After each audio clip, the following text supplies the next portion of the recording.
சென்னை நுங்கம்பாக்கத்தில் இலங்கை துணை தூதரகத்தை முற்றுகையிட முயன்ற மதிமுக பொதுச் செயலாளர் வைகோ உள்ளிட்ட 100க்கும் மேற்பட்ட தமிழ் ஆர்வலர்களை போலீசார் கைது செய்தனர். இலங்கையின் இனப்படுகொலையை மறைக்க முயற்சிகள் நடப்பதாக குற்றம் சாட்டி வைகோ, வணிகர் சங்க பேரவைத் தலைவர் வெள்ளையன், இயக்குநர் புகழேந்தி தங்கராஜ் உள்ளிட்ட 100க்கும் மேற்பட்டோர் நுங்கம்பாக்கத்தில் உள்ள இலங்கை துணை தூதரகத்தை முற்றுகையிட்டனர்.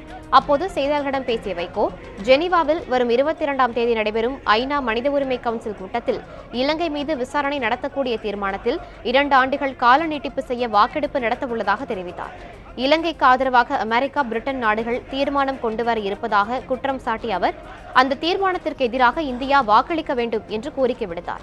பன்னாட்டு நீதிமன்ற விசாரணை மூலம் ராஜபக்ச உள்ளிட்டோர் தண்டிக்கப்பட வேண்டும் என்றும் வைகோ வலியுறுத்தினார்.